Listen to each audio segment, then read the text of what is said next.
Hello दोस्तों, नमस्कार। Arnav maths academy पर आपका स्वागत है। तो आइए आज की क्लास को शुरू करते हैं। एसएससी एमटीएस 7 अक्टूबर 2021 प्रीवियस ईयर क्वेश्चन पेपर गणित का हम लोग आज एनालिसिस करेंगे। तो पहला क्वेश्चन हमारे पास इस प्रकार से दिया गया है कि यदि दो संख्याओं का महत्तम समापवर्तक 6 है और इन्हीं दो संख्याओं का लघुत्तम समापवर्तक 54 है, तो इन संख्याओं के गुणनफल का वर्गमूल क्या होगा। यह क्वेश्चन है। दे रखा है कि मासा दिया गया है और लासा दिया गया है, तो बताओ इन संख्याओं का जो गुणनफल है उनका वर्गमूल क्या होगा। एक बात समझना दोस्तों, एक कॉन्सेप्ट होता है कि दो संख्याओं का गुणनफल बराबर दो संख्याओं का गुणनफल बराबर होता है HCF गुणा LCM। ये आपका कॉन्सेप्ट होता है। तो यहां पर आप देख पा रहे हैं कि HCF आपको 6 दे रखा है और LCM दे रखा है 54। फाइनली आपसे ये कहा कि जो इनके गुणनफल है इनका वर्गमूल क्या होगा। तो चलिए, गुणनफल तो यही है, 6 और 54 है। अब इनका वर्गमूल मुझे पता करना है, यानी वर्गमूल पता करेंगे 6 और 54 को 6 गुणा 9 लिख सकते हैं, यानी 6 9 54। आप देख पा रहे हैं इन दो पेयर बना लेंगे भाई। 6 का 1 36, 36 यानी 6 हो जाएगा और 9 का वर्गमूल कितना होगा, 3 होगा, यानी 6 3 18। फाइनल दोस्तों इस क्वेश्चन का आंसर कितना आ गया, 18 आ गया। पेयर बनाना है, यानी जो भी इनका गुणनफल है इनका आपको वर्गमूल निकाल लेना है, आपका आंसर फाइनली आ जाएगा। आइए दोस्तों बढ़ते हैं अगले क्वेश्चन की तरफ। यदि कक्षा ए और बी के छात्रों की संख्या 72 है, कक्षा ए में छात्रों की संख्या कक्षा बी में छात्रों की संख्या से 40% अधिक है। आगे दिया है कक्षा बी में छात्रों के औसत अंक कक्षा ए के छात्रों के औसत अंकों से 50% अधिक है। यदि कक्षा ए और बी के सभी छात्रों के औसत अंक 58 है, तो कक्षा ए के छात्रों के औसत अंक कितने हैं। दो बातें आप दोस्तों समझना है। एक छात्र की संख्या दे रखा है, एक छात्र का औसत दे रखा है। इन दो बातों को आइए हम रेशियो बनाते हैं। तो ये छात्र का औसत का रेशियो बनाएंगे हम लोग। ए और बी है, ये कंडीशन आपको दे रखे हैं कि B से 40% अधिक है। अगर ये B का 100 रहा होगा तो A का कितना रहा होगा, 140 रहा होगा। इनको सरल कर दो। सरल करेंगे 2 सत्ते 14, 2 पंचे 10, 2 सत्ते 14 और 2 पंचे 10, ये हो गया। लेकिन आगे दे रखा है क्वेश्चन के अकॉर्डिंग देखेंगे, औसत का दे रखा है रेशियो क्या है कि कक्षा ए के छात्रों के औसत अंकों में 50% अधिक है। किसका, कक्षा बी के छात्रों का औसत अंक जो है 50% अधिक है। मतलब ए और बी की बात कर रहा है। अगर ये 100 रहा होगा तो ये कितना रहा होगा, 150 रहा होगा, यानी 1 0 कैंसिल कर दो, 5 दूना 10, 5 3 15। अब आइए देखिए, ये छात्र के अंकों का प्रतिशत है और छात्र की संख्या का जो है रेशियो दे रखा है। इसमें आपसे ये पूछा है यदि कक्षा ए और बी के छात्रों का औसत अंक 58 है, तो कक्षा ए के छात्रों के औसत अंक कितने हैं। मतलब इनका औसत 58 दे रखा है। आइए, औसत कितना दे रखा है, 58 दे रखा है। अभी मैं बराबर करता हूं भाई। औसत में देखो सभी छात्रों का 7 गुणे 2 कर दीजिए, प्लस 5 गुणे 3 कर दीजिए। अपान में हो जाएगा 7 + 5, यानी 7 + 5 बराबर कितना हो जाएगा, 58। मतलब ये चीज मैंने दिखा दिया, 58 के बराबर हो गया। इनको गुणा करो, 7 दूना 14 और 5 3 15 बट्टा 7 5 12 बराबर 58।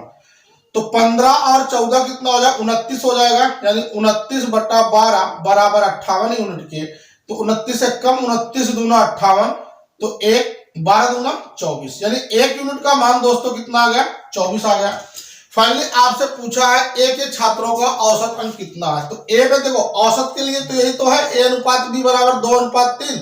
अगर ए का पूछा है तो 1 यूनिट का मान 24 है, 2 यूनिट का मान कितना हो जाएगा, 24 दूना 48।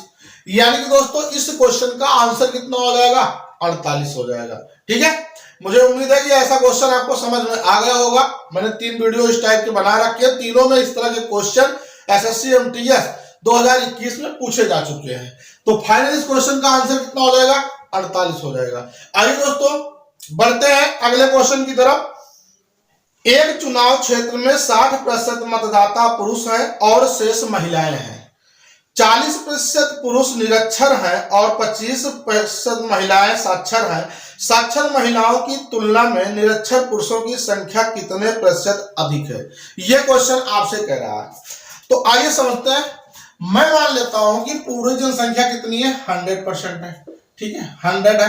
अब उसकी कंडीशन में कह रहा है 60% मतदाता पुरुष है। देखो पुरुष कितना दे रखा है आपको, 60% दे रखा है, तो महिला कितनी होगी, महिला हो जाएगी कितना, 100 से घटा दो 60 कितना हो जाएगा, 40। अब यहां से दो कंडीशन बन रहे हैं। क्या बना, आगे रहे हैं कि 40% पुरुष निरक्षर हैं, इनका 40% पुरुष निरक्षर हैं। अगर ये 40 निरक्षर है, इसका 40%, 60 का 40% कितना होगा, 24 हो जाएगा। यानी अगर ये 24 जो है निरक्षर है तो साक्षर पुरुष कितने होंगे भाई, 60 से 24 निकाल दो कितने हो जाएंगे, 36। यानी पुरुष में जो साक्षर होंगे वो कितने हो जाएंगे, 36 हो जाएंगे। अब आगे क्वेश्चन में कह रहे हैं कि 25% महिलाएं साक्षर हैं, यानी कि ये महिलाएं हैं, महिलाओं में 25% साक्षर हैं, मतलब 25 चौका 100। 10 लोग ऐसे हैं तो साक्षर है, 40 में से 10 निकाल देंगे तो कितना आएगा, 30। 30 क्या हो जाएंगे, ये निरक्षर हो जाएंगे। ये बन गया। अब आप क्वेश्चन में जाके पता करो क्या क्वेश्चन में कह रहे हैं। कि ये रहे हैं कि साक्षर महिलाओं की तुलना में, किसकी तुलना में, साक्षर महिला की तुलना में, ध्यान देना मैं परसेंटेज बना रहा हूं, साक्षर महिलाओं की तुलना में आएगा निरक्षर पुरुषों की संख्या कितने प्रतिशत अधिक है। निरक्षर पुरुषों की संख्या कितने प्रतिशत अधिक है, मतलब निरक्षर तो 24 है, साक्षर 10 है, तो 24 से अगर हम 10 निकाल देंगे और परसेंटेज बनाने के लिए 100 से गुणा कर देंगे, यानी 14/10 गुणा कितना हो जाएगा, 100। एक जीरो कैंसिल कर दो, 14 दाम में कितना होगा, 140%। दोस्तों 140% निरक्षर पुरुषों की संख्या साक्षर महिला से अधिक है। ठीक है, आइए बढ़ते हैं हम लोग अगले क्वेश्चन की तरफ। 2 रेलगाड़ियों की चाल का अनुपात 5:8 है। रेलगाड़ी की चाल है, चाल आपको गिवन है, कितना दिया गया है, 5:8 है। 2 रेलगाड़ी है, मान लेते हैं ए और बी। आगे दे रखा है यदि दूसरी रेलगाड़ी 4 घंटे में 600 किलोमीटर चलती है तो पहली रेलगाड़ी की चाल किलोमीटर प्रति घंटा कितनी है। यानी दूसरी रेलगाड़ी 4 घंटे में कितनी जा रही है, 600 किलोमीटर जा रही। आप बताओ 1 घंटे में कितना जाएगी, 600/4 किलोमीटर पर आवर, यानी 1 यूनिट का मान कितना हो जाएगा, 150 किलोमीटर। फाइनली आपसे कह रहा दूसरी रेलगाड़ी की चाल है, तो यहां पे दूसरी रेलगाड़ी की चाल कितना है, 8 यूनिट है। यानी जो ये 1 यूनिट के बराबर 150 है, ये 8 यूनिट के बराबर 150 किलोमीटर हो जाएगा। अब आपसे कह रहा है कि 1 यूनिट बराबर 150/8 किलोमीटर। दूसरी रेलगाड़ी की चाल क्या है, तो ये 5 यूनिट है, मतलब 150/8 गुणा 5 कर दीजिए तो कितना हो जाएगा, 15×5 = 75, 750/8, 8×9 = 72, 3×75, 8×3 = 24, 24 1 25। ठीक है, यानी कि अगर मैं इसका आंसर देखूं तो 93.75 हो जाएगा, इतना किलोमीटर पर आवर हो जाएगा। दोस्तों एक रेलगाड़ी की चाल आएगी 93.75 किलोमीटर। इन्होंने एक टैंक 25 मीटर लंबा, 12 मीटर चौड़ा और 6 मीटर गहरा है, ये दिया है। लंबा आपको दे रखा है 25 मीटर, एक टैंक है, लंबाई 25 मीटर और चौड़ाई दे रखा है 12 मीटर, चौड़ाई दे रखा है 12 मीटर और ऊंचाई दे रखा है 6 मीटर, यानी गहराई आपको 6 मीटर दिया गया है। 10 रुपया प्रति मीटर स्क्वायर के मूल्य पर इसकी दीवारों और तली का प्लास्टर करने की लागत कितनी आएगी। आपसे कह रहा तली की लागत कितनी आएगी। तो एक काम कर लेते हैं हम लोग, सबसे पहले तो कुल क्षेत्रफल निकाल लेंगे, ठीक है, उस टैंक का कुल क्षेत्रफल। कुल क्षेत्रफल का मतलब क्या होगा, टैंक के चारों दीवारों का क्षेत्रफल निकाल लेंगे, चारों दीवारों का क्षेत्रफल, दीवारों का क्षेत्रफल प्लस कर देंगे तली का क्षेत्रफल, तली का क्षेत्रफल, यानी इसका कॉन्सेप्ट तो होगा 2l plus B into H, और तली का क्षेत्रफल लंबाई गुणे चौड़ाई हो जाएगा। 2l की वैल्यू है 25 और b की वैल्यू 12, h की वैल्यू 6, l और b की वैल्यू कितना हो जाएगा 25 गुणे 12। आप इनको दोस्तों सरल करिए, 6 दूना 12, 12 गुणे कितना हो जाएगा 37, प्लस कर लो, प्लस 25 गुणे 12, देखो 12 दोनों में कॉमन कर लो, अगर 12 कॉमन कर लेंगे तो ये कितना हो जाएगा 37 प्लस 25, आप इनको ऐड कर लो, आसान हो जाएगा, 7 5 12, 3 2 5 1 6, मतलब 12 दूना 24 के 4, हासिल 1, 12 6 72 और 2 कितना होगा 74 मीटर स्क्वायर, यानी कि टैंक का कुल क्षेत्रफल 744 मीटर स्क्वायर आएगा। और इसको आपको दिया गया है, अगर इसका प्लास्टर करना हो तो 1 मीटर स्क्वायर का दाम कितना है 10 रुपया है, तो 744 का कितना हो जाएगा 10 से गुणा कर दीजिए, कितना हो जाएगा 7440 रुपया। यानी दोस्तों जो खर्चा आएगा इसको टैंक को प्लास्टर करने में वो बनेगा 7440, 7440 रुपया। चलिए दोस्तों बढ़ते हम लोग नेक्स्ट क्वेश्चन की तरफ। मुझे उम्मीद है कि ये क्वेश्चन आपको समझ में आ गया होगा, इनकेस आप बैक कीजिए, पुनः सारी चीजें समझिए, आपको अच्छे से समझ में आ जाएगा। ये वो क्वेश्चन है जो एमटीएस 2021 यानी 7 अक्टूबर थर्ड शिफ्ट का है, 7 अक्टूबर 2021 के ये क्वेश्चन पूछे जा चुके हैं, आप प्रीवियस ईयर क्वेश्चन पेपर में देख सकते हैं। तो दो बाइकों के क्रय मूल्य का योगफल 50,000 रुपया है, ठीक है, पहली बाइक को 20% के लाभ पर और दूसरी बाइक को 20% की हानि पर बेचा गया। यदि दोनों के विक्रय मूल्य समान है तो बेची गई दूसरी बाइक का मूल्य कितना है। आपसे दूसरी बाइक का क्रय मूल्य पूछ रखा है। दोस्तों मुझे यह बात नहीं पता है कि पहली बाइक दूसरी बाइक का क्रय मूल्य क्या है, बट दोनों का दाम 50,000 रुपया है, तो हम लोग मान लेते हैं कि भाई पहली बाइक का क्रय मूल्य x रुपया है एंड दूसरी बाइक का क्रय मूल्य y रुपया है। यही से क्वेश्चन को स्टार्ट करते हैं, ये मैंने क्रय मूल्य मान रखा है, ठीक है। अब देखो पहले पर इसको कितना प्रॉफिट लाभ हो रहा है 20%, यानी x 20% है तो 120/100 हो जाएगा, और दूसरी पर बेचने पर हानि हो गया 20% की हानि हो गया y गुणा 80/100। इनको दोस्तों सरल कर लो, ठीक है, तो अगर हम सरल करेंगे तो कैंसिल हो जाएगा, 0 से 0 कैंसिल हो जाएगा, मतलब ये 4 दूना 4 तिहाई 12, 4 दूनी 8, मतलब अगर हम x अपान y का मान निकालें तो कितना हो जाएगा 2/3, ये बन जाएगा। दोनों के क्रय मूल्य का रेशियो आ गया। अगर हम दोनों को समाप रेशियो करते हैं 3 और 2 कितना होगा 5 यूनिट, 5 यूनिट का मान क्वेश्चन में 50,000 दे रखा है, क्योंकि दोनों क्रय मूल्य है, तो एक की वैल्यू कितना हो जाएगा 10,000 हो जाएगा, एक की वैल्यू कितना होगा 10,000 रुपया। अब आपसे कहा कि दूसरी बाइक का क्रय मूल्य क्या होगा, भाई दूसरी बाइक y है, y की वैल्यू कितना यूनिट है 3 यूनिट है, इसका मतलब है 10,000 गुणे 3 कर दीजिए, कितना आ जाएगा 30,000 रुपया। दोस्तों दूसरी बाइक का क्रय मूल्य 30,000 आ जाएगा। अगर ये पूछा होता कि पहली बाइक का क्रय मूल्य कितना होगा तो 20,000 हो जाएगा, क्योंकि दोनों का क्रय मूल्य का योग कितना दे रखा है 50,000 दे रखा है। आइए दोस्तों बढ़ते हैं अगले क्वेश्चन की तरफ। निम्नलिखित ग्राफ का अध्ययन करें जो एक XYZ से विभिन्न वर्षों में 10वीं कक्षा की परीक्षा के लिए उपस्थित होने वाले लड़कों और लड़कियों की संख्या को दर्शाता है, ठीक है। यह आपको क्वेश्चन में दिया गया है, आपको ग्राफ समझना पड़ेगा। विद्यार्थियों की संख्या बिल्कुल ऊपर दिया गया है, वर्ष नीचे है, लड़के और लड़कियों का कॉलम दे रखा है, ठीक है। ब्लू देखेंगे लड़कों का है और जो रेड में है वो लड़कियां हैं। अब क्वेश्चन पर आते हैं, क्वेश्चन पे क्या कह रहा है कि 2011, 2013 और 2015 में उपस्थित होने वाले लड़कों की संख्या का औसत। 2014 में उपस्थित होने वाली लड़कियों की संख्या से कितने प्रतिशत कम है? किसका? 2014 में।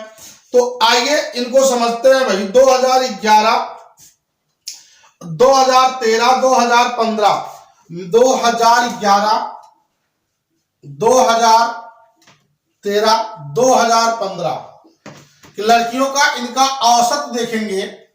औसत कितना दिया गया है? लड़कों का समझना है। लड़कों का इसका मतलब जो ब्लू है, नीला है, उसी को रखेंगे हम लोग। 2011 में कितने हैं? 225 है। 225 है, नीला वाला पार्ट समझना है। 2013 में 300 है, 300। और 2015 में दे रखा है 375, 375। इनका मुझे औसत निकालना है। तो यहां पे देखेंगे 75 और 25, 100 बन जाएगा। ये 300 ये हो जाएगा, 3 त्रिका 900, 900 बटा 3 मतलब आ दीजिए कितना हो जाएगा? 300 हो जाएगा। अब ये करेंगे 2014 में उपस्थित लड़कियों की संख्या। 2014 में देखेंगे, 2014 में लड़कियों की संख्या कितनी है? लड़की कितनी है? 320 है। अब इससे कितना प्रतिशत कम है? मतलब 320 से अगर हम 300 निकाल दें बटा 320 गुणा कितना हो जाएगा? 100, यानी 20 बटा 320 गुणे 100। आप भाग लगाओ, 0 0 कैंसिल, 2 से भाग दिया मैंने, 16 आ गया। 16, 100 में 16 का भाग लगा दिया, 6.25%। यानी कि वर्ष 2014 में लड़कियों की संख्या से 6.25% कम है 2011, 13, 15 में लड़कों की संख्या। ठीक है दोस्तों, आइए बढ़ते हैं। एक कार 5.5/9 मीटर पर सेकंड की चाल से x किलोमीटर की दूरी तय करती है और शुरुआती बिंदु पर 5 मीटर पर सेकंड की चाल से लौटती है। ठीक है, दो चाल दे रखा है।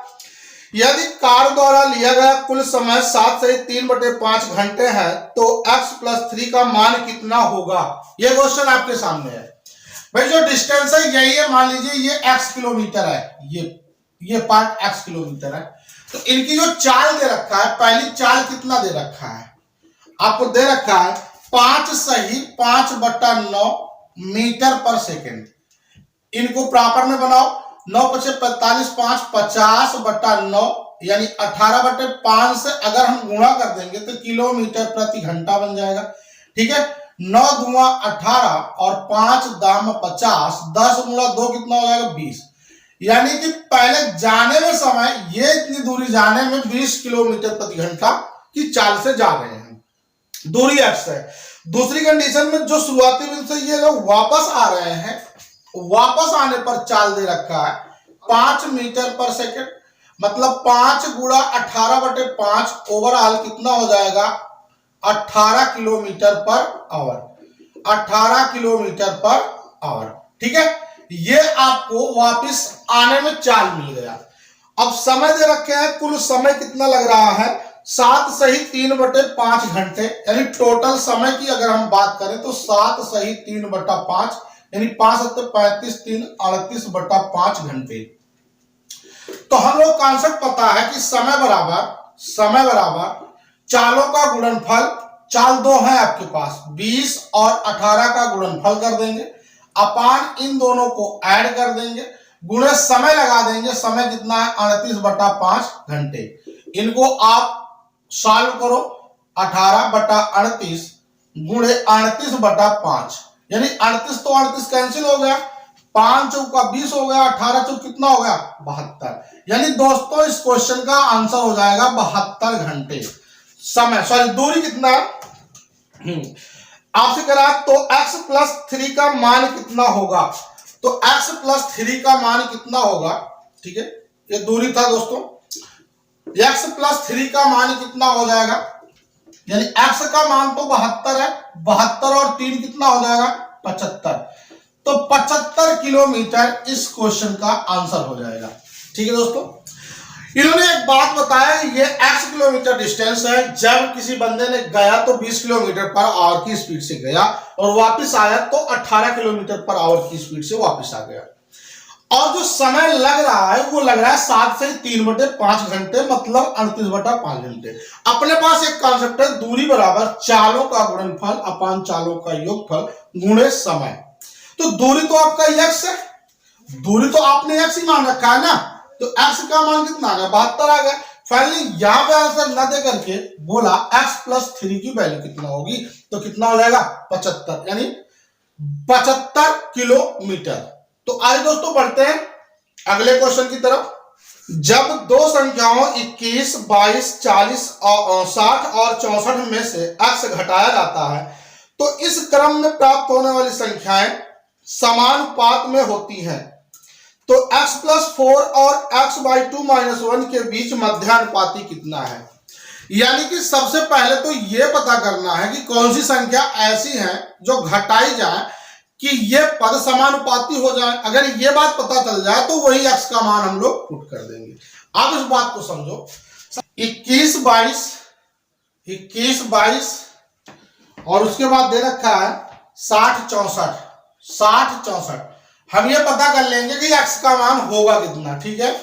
तिरछा गुणा कर दो, 21 गुणा, ठीक है, 64 गुणा 21 माइनस 60 गुणा 22 बटा इन दोनों को जोड़ लीजिए, कितना हो जाएगा 64 और 21 कितना हो जाएगा 6 2 8 85 माइनस इनको प्लस कर दो 82, तो इनको आप गुणा कर लो, 21 चौका 84, ठीक है। चलिए 8 आएगा, 21 छक्का 126 और 8 छः 134, 1344 माइनस 0, 6 दूना 12, 6 दूना 12 13 बटा कितना हो जाएगा 3 हो जाएगा। इनको हम अंतर निकालें 24/3, यानी कि फाइनल कितना हो जाएगा 8, यानी वो x का मान कितना होगा 8 होगा। अब आपसे क्वेश्चन में कह रहा है मध्यानुपाती बताओ, यानी मध्यानुपाती, ध्यान देना, मध्यानुपाती के लिए आपको क्या करना है, जो भी नंबर है इनको गुणा करके वर्गमूल निकाल लो। क्या नंबर है आपके पास, x+4 है और अगला है x/2-1, यानी ध्यान से देखो कि x का मान 8 रख दो, 8 और 4 कितना हो जाएगा 12 गुणे 8 में 2 का भाग लगाओ, 4 में से 1 निकालो 3, यानी 12 तिहाई 36, 36 का वर्गमूल कितना हो जाएगा 6। यानी दोस्तों इस क्वेश्चन का आंसर कितना आ जाएगा 6 आ जाएगा। एक वस्तु का अंकित मूल्य 5450 रुपया है। यदि एक व्यक्ति 15% की छूट देने के बाद 15% का लाभ अर्जित करता है तो वस्तु का क्रय मूल्य निकटतम पूर्णांक तक सही कितना है। तो देखो दोस्तों आपको समझना है कि जो छूट दिया है उसको 100 से घटाते हैं और जो लाभ या हानि देते हैं तो उसको 100 में हम लाभ होगा जोड़ देंगे, हानि होगा तो घटा देंगे। तो इसमें अगर 15% की छूट दिया गया तो इसका मतलब कितना हो जाएगा 85 हो जाएगा। आगे अगर 15% लाभ देता है कितना हो जाएगा 115। अब आपको समझना है जो छोटा होगा उसको हम क्रय मूल्य कहते हैं और जो बड़ा होगा उसको हम कहते हैं अंकित मूल्य। आपको ये बात समझना पड़ेगा, ठीक है। तो क्वेश्चन आपका 60 हो जाएगा। अब इनको आप सरल कर लो, 5 से भाग दियो कितना हो 17, 5 दूना 10, 5 तिहाई 15। जो अनुपात निकल कर आया इसका 17:23 निकल कर आ चुका है। अब मेरा जो अंकित मूल्य 5450 है, यानी ये वाली वैल्यू 23 की वैल्यू आपको 5450 दे रखा है। तो एक यूनिट का मान 5450 में 23 का भाग लगा दो। आपसे कह रहा क्रय मूल्य बताओ, तो क्रय मूल्य कितना हो जाएगा 5450 बटा 23 गुणा कितना हो जाएगा 17। आप दोस्तों इनको सरल कर लीजिए तो कितना हो जाएगा 4028 रुपया हो जाएगा। यानी कि इस वस्तु का जो क्रय मूल्य हो जाएगा 4028 रुपया हो जाएगा।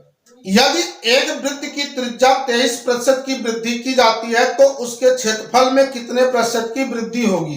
तो आपको सिंगल साइड दे रखा है, इसका मतलब होगा 2r + r²/100। ये आपका कॉन्सेप्ट जाएगा दोस्तों परसेंटेज में। एक r की वैल्यू कितना है 23 है, तो r का मान 23 रखेंगे, 23 दूना कितना हो जाएगा 46 प्लस 23 का स्क्वायर करेंगे तो कितना हो जाएगा 529/100। ठीक है दोस्तों, r² है यानी 46 प्लस भाग लगाओ 5.29 बन जाएगा। इनको आप ऐड कर लो, 46 और 5 कितना होगा 51.29%।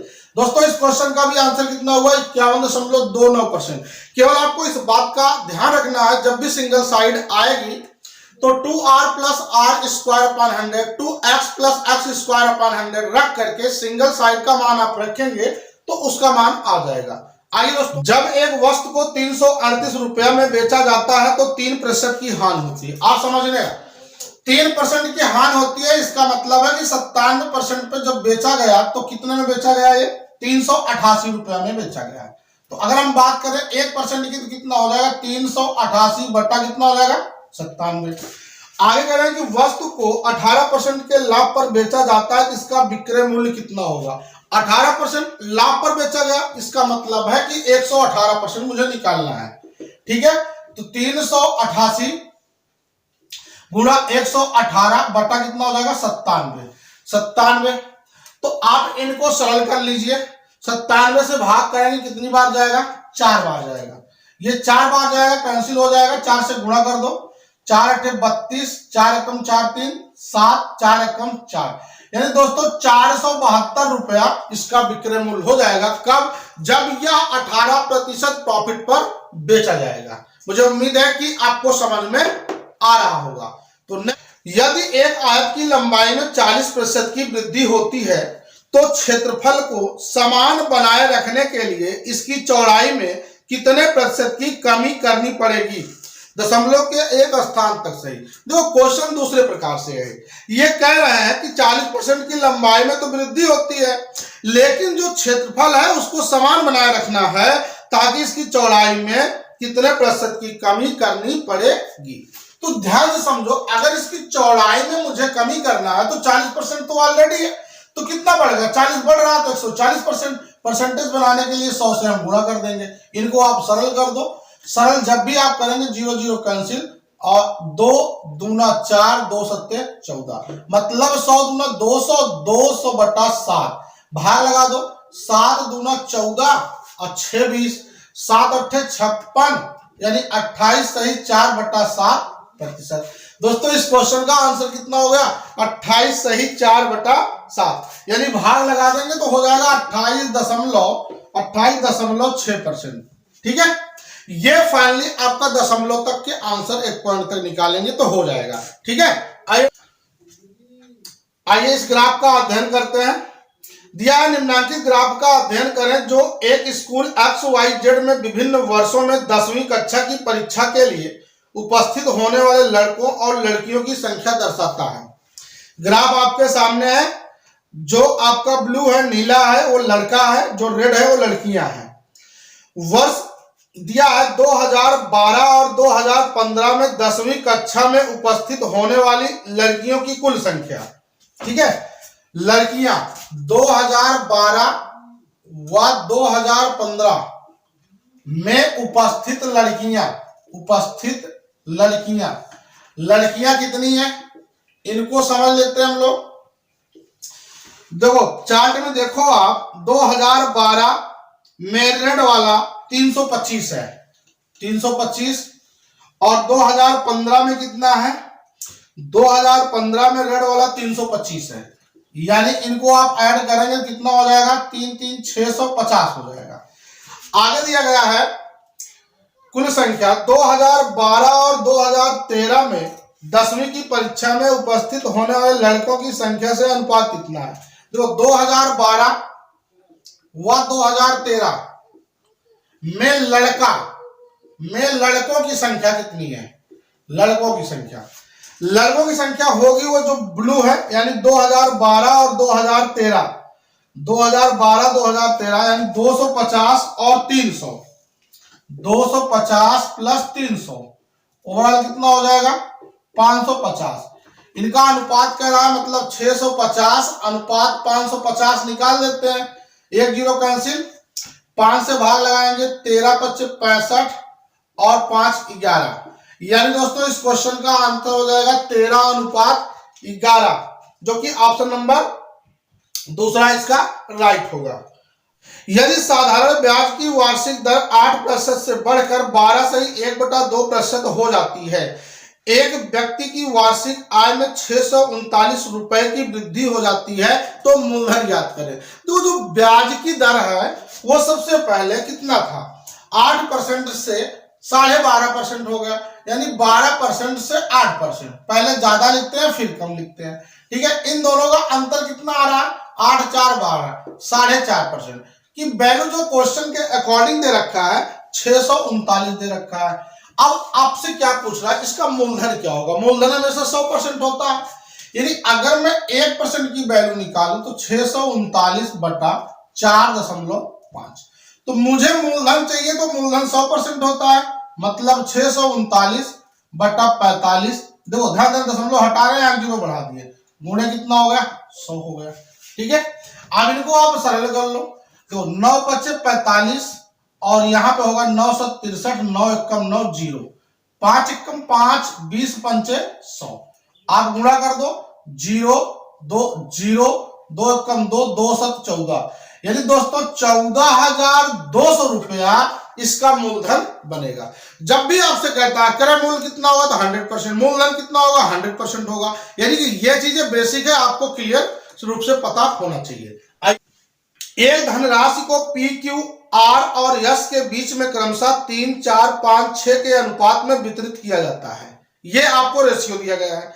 यदि आर को पी से 500 रुपया ज्यादा प्राप्त होते हैं तो उन सभी के हिस्सों का योगफल क्या होगा, ठीक है। अब क्वेश्चन के अकॉर्डिंग चलेंगे। देखो P Q R S, P Q R S, ये आपको अनुपात दे रखे हैं 3 4 5 और 6, लेकिन एक इसमें कॉमन है। कॉमन क्या है, इन्होंने कहा यदि आर को पी से 500 रुपया अधिक मिलते हैं, किसको, आर को पी से 5 रुपया ज्यादा मिलता है, तो रेशियो में देखो कितना ज्यादा है यार, 2 यूनिट है, 5 में से 3 2, 2 यूनिट का मान 250, तो 1 यूनिट का मान कितना हो जाएगा, 125 रुपया, सॉरी 500 रुपया है यहाँ पे, 2 यूनिट का मान 500 है तो 1 यूनिट का मान कितना हो जाएगा, 250 रुपया हो जाएगा।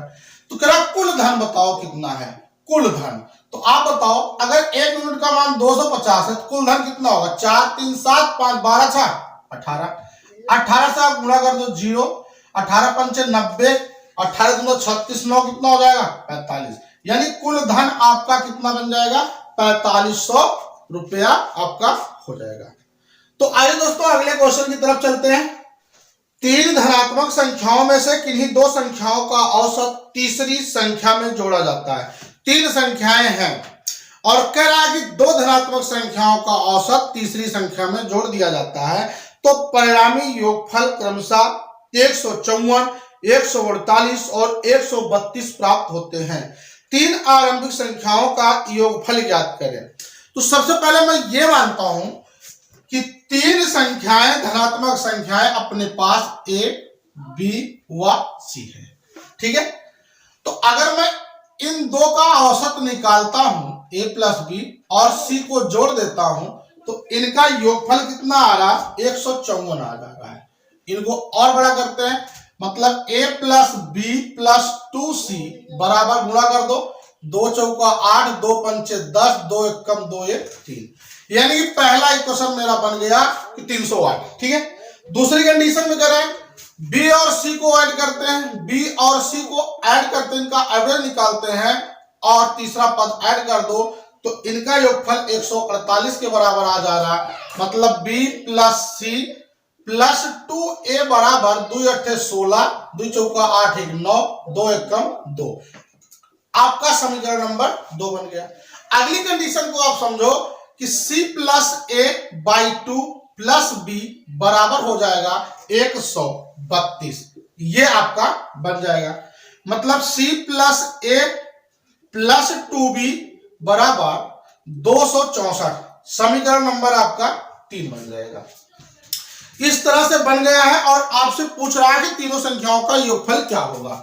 अगर मैं यहां तीनों को ऐड कर लेता हूं, ध्यान देना, तीनों को पहला दूसरा और तीसरा ऐड करेंगे तो क्या बनेगा, ए 4a हो जाएगा, ध्यान देना, 4a plus 4b plus 4c बराबर बनेगा 308 प्लस 132 प्लस 264। आप इनको ऐड कर लो, यानी कि 4 2 6 और 8 6 8 2 10 4 14 बनेगा, हासिल 1 1 3 4 4 और 6 6 4 10, हासिल कितना बन जाएगा 132। सॉरी कहीं पे गलत हुआ है, 132 नहीं ऐड होगा, 308 प्लस 296, 296 प्लस 264, इनको ऐड करना है आपको। तो इनका ऐड करेंगे 6 4 10 8 18, हासिल 1 आ जाएगा, 9 9 6 15 1 16, हासिल 1 हो जाएगा, 3 2 5 2 7 1 8, मतलब ये बन जाएगा। अगर 4 कॉमन कर लें, a प्लस बी प्लस सी बराबर 868, a प्लस बी प्लस सी बराबर कितना हो जाएगा 868 बटा 4, 4 से भाग देंगे, 4 दूना 8 और 4 एकम 4 4 सते 28। दोस्तों फाइनल इस क्वेश्चन का आंसर कितना हो गया 217 हो चुका है। केवल इसी पैटर्न का फॉलो करना है, आपका आंसर ऑटोमेटिक आ जाएगा। दोस्तों ए 6 दिनों में 40% कार्य पूरा कर सकता है, जबकि बी उसी कार्य को 7 सहित 1/2 दिनों में पूरा कर सकता है। यदि वह एक कार्य 7 करते हैं तो कार्य कितने दिनों में पूरा होगा। इस बात को आप समझो, अगर ए 6 दिन में ए जो है 6 दिन में 40% का मतलब होगा 40/100, मतलब ये हो जाएगा 40/100 का मतलब 2/5। यानी अगर मैं ए का दिन निकालूं तो कितना होगा a गुणे 5/2, 2 3 6 3 5 15, यानी एक काम को 15 दिन में करता है। भाई 40% का मतलब कितना होगा 40/100, मतलब 20 दूना 40, 20 पंचे 100। 6 दिन का भाग निकालेंगे, अगर एक दिन का निकालेंगे तो ये रेशियो उल्टा हो जाता है 5/2, मतलब ए 15 दिन में कर रहा है। बी कर रहा है 7 सही 1/2 दिन में। ध्यान देना, 7 दूना 14 है, 15/2 हो जाएगा। अब हमको क्या करना है, इनका एलसीएम लेना है, तो एलसीएम अंश का लेना है। 15 हो जाएगा, 15 कम 15 1, 15 कम 15 एक बार जाएगा, 2 से गुणा हो जाएगा 2। अब करा दोनों मिलकर काम को कितने दिन में करेंगे, भाई 15 काम टोटल है, 2 और 1 मिला लो कितना हुआ 3 3 5 15। तो फाइनल ये काम कितने दिन में समाप्त हो जाएगा, 5 दिन में ये पूरा काम हो जाएगा। आगे, एक डेटा को आरोही क्रम में लिखा जाता है, अर्थात 3 4 7 कामा लगा के रखा गया है, x, x प्लस 1 12 13 15, इस प्रकार से डेटा दिया गया है। यदि इस डेटा का मध्यिका 9.5 है तो x का मान ज्ञात कीजिए। सबसे पहले डेटा चेक करेंगे सम में है कि विषम में है। तो 2 3 4 5 6 7 8 सम है। सम के लिए जो मध्यिका का केस लगता है ये चलता है, इस बात को आपको भी ध्यान रखना पड़ेगा। मध्यिका बराबर होगा n/2 वह पद प्लस n/2 प्लस 1 वह पद। इस बात को आपको समझना है /2, ठीक है, क्योंकि 8 पद है इसलिए सम है। तो मध्यिका आपको 9.5 दे रखा है, यानी का मान कितना है 8 है। 8 यहां रखो, यानी 2 से भाग लगाओ, चौथा पद हो जाएगा, और चौथा और एक पांचवा पद हो जाएगा, बटा 2 हो जाएगा। मतलब 9.5, चौथा पद कितना बनेगा गिन लीजिए। इसमें चौथा पद इधर से 1 2 3 4 x बन जाएगा, और पांचवा बन जाएगा x प्लस 1/2। आप इनको गुणा कर दो, 9 दूनी 18 1 19 बन जाएगा, बराबर 2x प्लस 1, मतलब 2x बराबर 19 में से 1 निकालेंगे कितना हो जाएगा 18, तो x बराबर कितना हो गया 9। तो x का मान कितना हो गया 9 आ चुका है। और आपसे पूछ क्या रखा है, आपसे पूछा गया है कि बताओ x का मान क्या होगा, तो x का मान 9 आएगा। तो चलिए दोस्तों, एक धनराशि चक्रवृद्धि ब्याज की निश्चित दर पर 10 वर्ष में 2 गुनी हो जाती है। यह धनराशि कितने वर्ष में 8 गुनी हो जाएगी। तो कितने 10 वर्ष में अगर ये 2 गुनी हो रही है तो कितने वर्ष में 8 गुनी हो जाएगी। 8 गुनी का मतलब 2/2 की पावर 3 गुनी होने में लगा समय।